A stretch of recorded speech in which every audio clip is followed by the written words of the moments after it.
Good morning students. मैं doctor Dharmendra Sharma, सह आचार्य इतिहास विभाग, राजकीय महाविद्यालय भीम। आज हमारा बीए प्रथम वर्ष का सेकंड पेपर, जिसमें महमूद गजनवी और गौरी के प्रभाव का अध्ययन करेंगे। महमूद गजनवी का जन्म 971 ईस्वी में हुआ था। उसके जन्म के समय उसका पिता सुबुक्तगीन एक सामान्य अधिकारी था। किशोरावस्था में उसने अपने पिता सुबुक्तगीन की ओर से अनेक युद्धों में भाग लिया। 994 ईस्वी में उसने खुरासान की सेना का संचालन किया और हिरात, खुरासान, निशापुर आदि क्षेत्रों को जीतने में अपने पिता का सहयोग किया। भारत के राज्य के हिंदू राजा जयपाल के विरुद्ध युद्ध लड़े एवं कुशल नेतृत्व तथा युद्ध कला का परिचय दिया। अपने पिता की मृत्यु के पश्चात महमूद गजनवी खुरासान में था। अतः गजनी में अमीरों ने उसके छोटे भाई इस्माइल को सुल्तान बना दिया।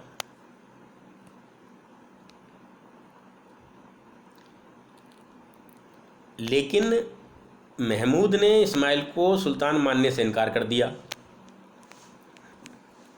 एवं एक बड़ी सेना लेकर खुरासान से गजनी की ओर चल पड़ा। दोनों भाइयों के बीच में भयंकर युद्ध हुआ, जिसमें इस्माइल पराजित हुआ।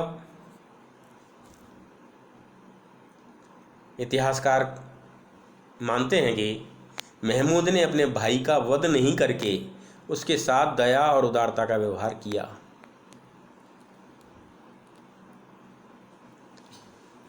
साम्राज्य विस्तार 998 ईस्वी में महमूद का राज्यारोहण हुआ। उस समय उसके राज्य में गजनी और खुरासान के प्रदेश ही थे। महमूद पराक्रमी एवं महत्वाकांक्षी व्यक्ति था। वह गजनी के छोटे से राज्य को एक विशाल साम्राज्य में परिवर्तित करने की इच्छा रखता था। सर्वप्रथम महमूद ने खुरासान के आधे भाग पर अपना अधिकार कर लिया एवं स्वयं को वहाँ का स्वतंत्र शासक घोषित कर दिया। इस अवसर पर उसने सुल्तान की पदवी धारण की। बगदाद के तत्कालीन खलीफा अल कादिर वल्लाह ने उसकी समस्त विषयों को मान्यता दी और उसे स्वतंत्र शासक घोषित किया एवं स्वीकार भी कर लिया। इससे महमूद की संवैधानिक स्थिति जो थी वो मजबूत हुई। इसके पश्चात उसने अपने साम्राज्य को विस्तृत करने के लिए अपने पड़ोसी राज्यों पर अधिकार कर लिया। जैसे 999 ईस्वी में संपूर्ण खुरासान को जीत लिया, 1002 ईस्वी में सीस्तान को जीता, 1012 ईस्वी में गिर्गिस्तान को जीता, 1017 ईस्वी में ख्वारिज्म को जीता और 1019-20 ईस्वी में गौर राज्य को भी जीता। जीते हुए अधिकांश क्षेत्रों को उसने अपने राज्य में मिलाया। संघर्ष और युद्ध के समय महमूद भारत की ओर आकर्षित हुआ, क्योंकि उस समय भारत की राजनीतिक स्थिति बहुत ही कमज़ोर थी। संगठित राज्य नहीं था। सभी राजा आपस में लड़ते रहते थे। सभी राज्य एक दूसरे पर अपना अधिकार करना चाहते थे। इस परिस्थिति में महमूद गजनवी ने भारत की ओर रुख किया। गजनवी के आक्रमण के समय भारत की जो स्थिति थी, अलग अलग स्थितियां थीं, राजनीतिक स्थितियां, सामाजिक स्थितियां, धार्मिक स्थितियां, ये किस प्रकार की थीं, इस विषय में हम जानेंगे। सर्वप्रथम राजनीतिक स्थिति के बारे में जानेंगे। राजनीतिक स्थिति में सिंध और मुल्तान, इन दोनों राज्यों में मुसलमानों का शासन था। दोनों पूर्ण स्वतंत्र राज्य थे एवं नाम मात्र का ही खलीफा का प्रभुत्व स्वीकार करते थे। मुल्तान में कारमथियन वंश के फतेह दाऊद का शासन था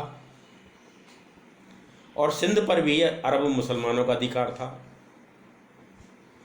दोनों राज्यों की मुस्लिम जनता की सहानुभूतियाँ भारतीयों अथवा हिंदुओं के साथ नहीं होकर गजनी और मध्य एशिया से आने वाले जो मुसलमान थे उनके साथ थी। दूसरा है हिंदूशाही राज्य।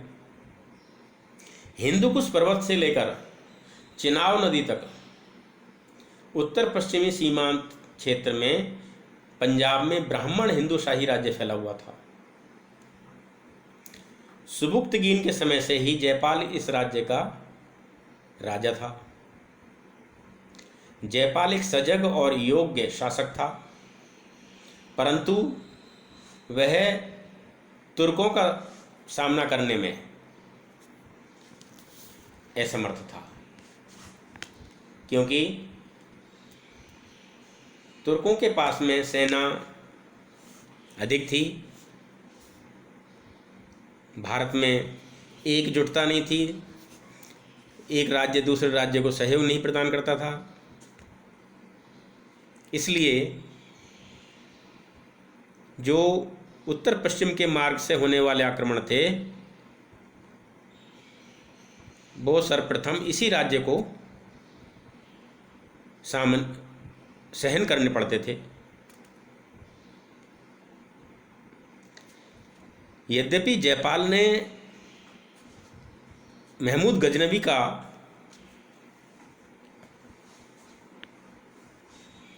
या महमूद गजनवी की सत्ता का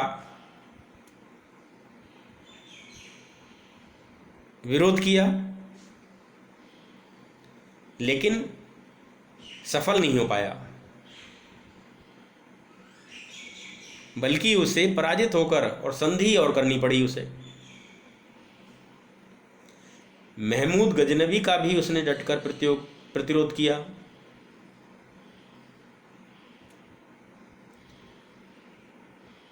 तीसरा नंबर है कश्मीर। पंजाब के उत्तर में स्थित कश्मीर राज्य में भी ब्राह्मण वंश का शासन था।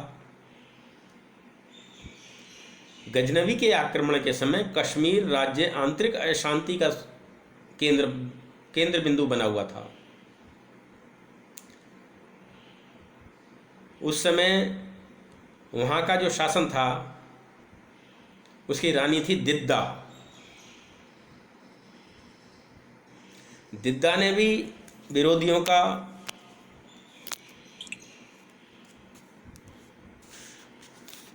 सामना किया, लेकिन वह भी सफल नहीं हो पाई।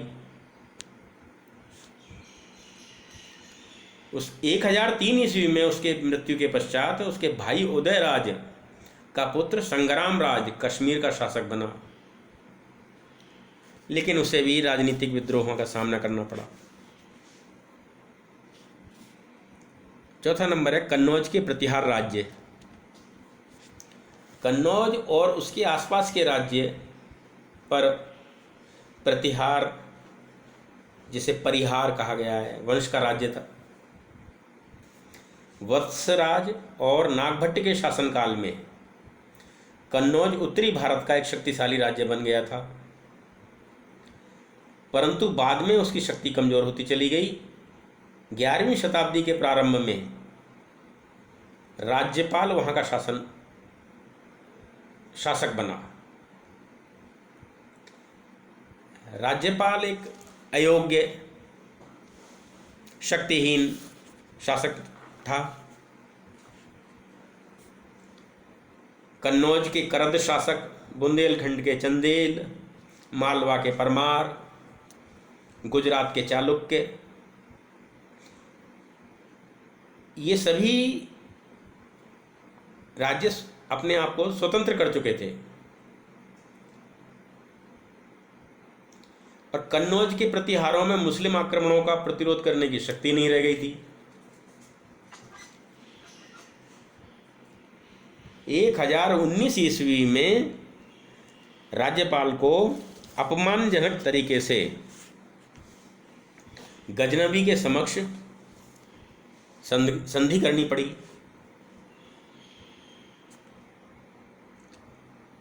पांचवा नंबर है बंगाल का पाल राज्य। गजनवी के आक्रमण के समय बंगाल में पाल वंश के महिपाल का शासन था।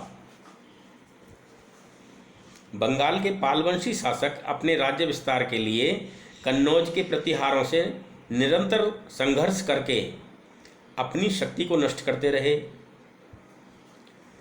दक्षिण के राजेंद्र चोल ने बंगाल पर आक्रमण करके पालों की शक्ति को और कमजोर बना दिया। अपनी भौगोलिक स्थिति के कारण तथा गजनी से अत्यधिक दूरी के कारण बंगाल को गजनवी के आक्रमणों का घातक सामना नहीं करना पड़ा।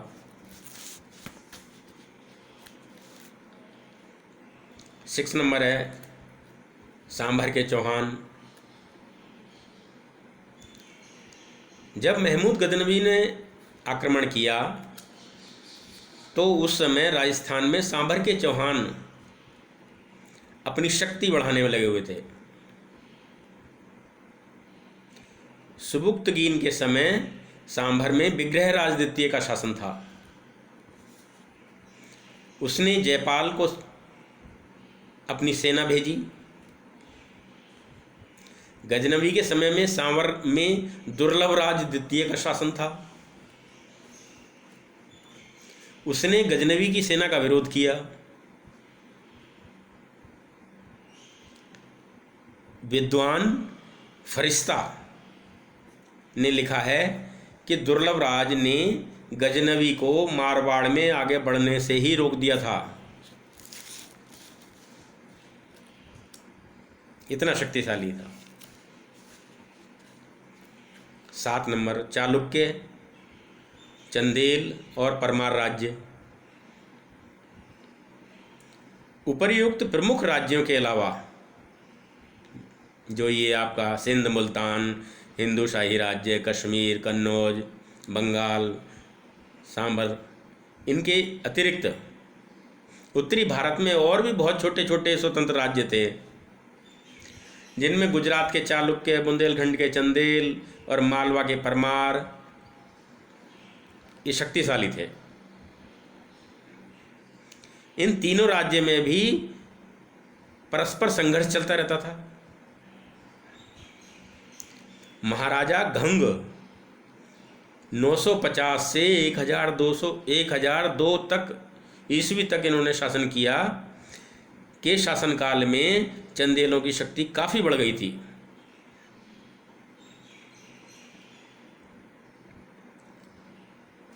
लेकिन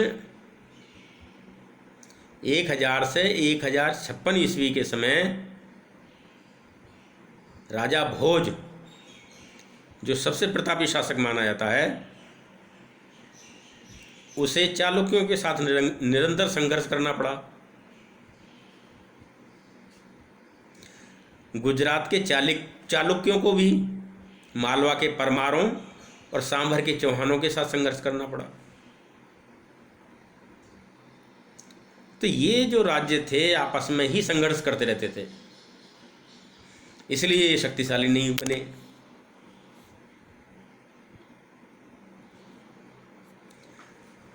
दक्षिण भारत के राज्य, दक्षिणी भारत में भी एक सार्वभौम सत्ता का अभाव था। वहां के राज्यों में भी आपसी फूट और संघर्ष होता रहता था। दक्षिण के राज्यों में कल्याणी के परवर्ती चालुक्य और तंजौर के चोल काफी शक्तिशाली थे। गजनवी के आक्रमण के समय इन दोनों राज्यों के मध्य संघर्ष जारी था, लेकिन दक्षिणी भारत की जो भौगोलिक स्थिति थी उसकी वजह से दक्षिणी भारत को तुर्कों का अधिक सामना नहीं करना पड़ा।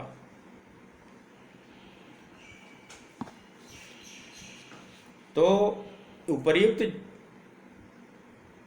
जितने भी राज्य थे इनमें सब में राजतंत्रात्मक शासन पद्धति थी, अर्थात राजा ही राज्य के सभी शक्तियों का केंद्र बिंदु माना जाता था। दूसरी विशेषता क्या थी? सामंती व्यवस्था। राज्य को अनेक जागीरों में बांट दिया जाता था। प्रत्येक जागीर एक जागीरदार के हाथ में होती थी,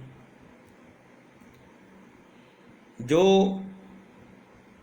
राजवंशीय होता था, राजवंश का ही होता था। जागीरदारों की जो स्वामी भक्ति थी वही राज्य की शक्ति का प्रमुख आधार मानी जाती थी। जागीरों के बदले जागीरदारों को अपने राजा की सैनिक सहायता के लिए राज्य के नियमानुसार सैनिक रखने पड़ते थे। प्रारंभ में तो जागीरदार अपने कर्तव्यों के प्रति जागरूक रहे, लेकिन धीरे धीरे उनमें सत्ता प्राप्त करने की प्रवृत्ति जाग उठी, जिसके परिणाम स्वरूप राजाओं की स्थिति कमजोर हो गई। तुर्कों के विरुद्ध राजपूत राज्यों की जो घोर असफलता के लिए उत्तरदायी कारण थे, उसमें सामंती व्यवस्था का सर्वाधिक योगदान माना जाता है। धन्यवाद।